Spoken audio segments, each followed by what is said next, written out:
Hey everyone. आप सभी को प्यार भरा नमस्कार। आज हम फिर से रूहानियत की साखियाँ लेके आए हैं और शुरू करते हैं एक नई साखी के साथ। एक बार का जिक्र है, एक साहूकार था जो अपने कारोबार में अन्य लोगों से बहुत भिन्न था।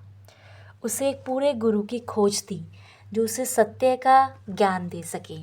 उन दिनों गुरु नानक देव का नाम हिंदुस्तान के कोने कोने में फैल चुका था। उस साहूकार को उनसे मिलने की बहुत चाह थी, क्योंकि उसे विश्वास था कि वो ही उसे रूहानी भेंट को पाने का तरीका बता सकते हैं। गुरु नानक देव जी जगह जगह की यात्रा करते हुए संयोग से उस साहूकार के गांव में आ पहुँचे। उन्होंने कुछ दिनों तक उसी गांव में रहने का फैसला किया। सैकड़ों लोगों ने उनके सत्संग से लाभ उठाया और नामदान भी प्राप्त किया। इनमें वह साहूकार भी शामिल था। साहूकार के घर के पास उसका एक बहुत ही पुराना और गहरा मित्र रामदास रहता था। वह भी साहूकारी करता था। गुरु नानक देव के बारे में उसने बहुत सी बातें सुन रखी थी, इसलिए वह भी उनका सत्संग सुनने का इच्छुक था।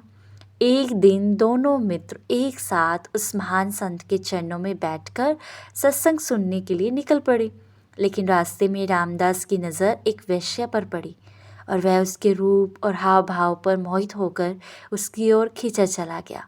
उसके मित्र ने उसे रोकने की कोशिश करते हुए कहा, भले आदमी, मुक्ति के आनंद को छोड़कर नरक की आग में मत कूदो। लेकिन उसका तर्क कुछ काम ना आया। आखिर साहूकार अकेला ही सत्संग में चला गया। रोज ऐसा ही होता रहा। दोनों दोस्त घर से इकट्ठे निकलते, रामदास वैश्य के पास रुक जाता और साहूकार सत्संग में पहुंच जाता। रामदास गिरावट की ओर बढ़ता गया और उसके दोस्त की गुरु साहिब के प्रति भक्ति और श्रद्धा दिन प्रतिदिन बढ़ती गई। साहूकार अपने मित्र को रोज सही रास्ते पर लाने का यत्न करता, पर रामदास ने दुराचार का रास्ता न त्यागा। ऐसे ही एक महीना बीत गया। एक दिन साहूकार ने रामदास से कहा, आज गुरु साहिब संगत को प्रसाद देने वाले हैं। एक बार तो अपने कुकर्मों को छोड़कर मेरे साथ चलो। कोई कितना ही बड़ा पापी और गुनाहगार क्यों ना हो, उसके मन का रुख बदलने के लिए एक सत्संग ही काफ़ी होता है। दोस्ती के नाम पर मैं तुमसे विनती करता हूँ कि आओ, आज मेरे साथ चलो। सत्संग में जाकर ही तुम समझ सकोगे कि संतों की संगति से क्या लाभ होता है और इसमें कितना आनंद प्राप्त होता है। रामदास ने बात सुनी अनसुनी कर दी। फिर अपने मित्र से बोला, तुम रोज सत्संग में जाते हो और पुण्य कमाते हो, मैं रोज पाप करता हूँ। देख आज हमें अपने अपने कर्मों का क्या क्या फल मिलता है। ठीक दोपहर को तुम मेरे घर आ जाना, दोनों बैठकर अपना अपना हाल बयां करेंगे। यह कहकर रामदास जल्दी से वैश्या के घर पहुंचा, पर वह घर पर नहीं थी। निराश होकर वह वापस अपने घर पर आया और अपने मित्र का इंतजार करने लगा। उस दिन सत्संग में और उसके बाद हुई बातचीत में साहूकार इतना खो गया था कि उसे समय बीतने का पता ही नहीं चला।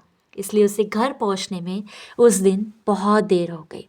मित्र का इंतज़ार करते करते समय बिताने के लिए रामदास ने अपनी छड़ी से ज़मीन को खुरेदना शुरू कर दिया। ज़मीन नरम थी, इसीलिए मिट्टी निकलती गई। थोड़ी देर के बाद छड़ी एक मिट्टी के घड़े से टकराई जिसके मुंह पर ढक्कन लगा हुआ था। रामदास ने ढक्कन हटाया तो देखा ऊपर ही एक सोने की मोहर पड़ी है। यह सोचकर कि पूरा घड़ा मोहरों से भरा होगा, उसने जल्दी से उसे ज़मीन से निकाल लिया। पर जब उसने देखा कि उसमें केवल एक ही मोहर है और बाकी सब कोयले के टुकड़े हैं, तो वह बहुत निराश हुआ। खुद को दिलासा देते हुए उसने कहा कि चलो, बिना मेहनत किए एक मोहर तो मिली। आगे की साखी हम नेक्स्ट वीडियो में सुनेंगे, जो कि आपसे मैं कल मिलूँगी। तो आज के लिए इतना ही। बने रहिए, खुश रहिए, अपने आसपास खुशी बांटिए, प्यार बांटिए, मुस्कुराइए और मुस्कुराते रहिए। आज के लिए इतना ही। आपका बहुत बहुत शुक्रिया जुड़ने के लिए। आप सभी को प्यार भरा नमस्कार।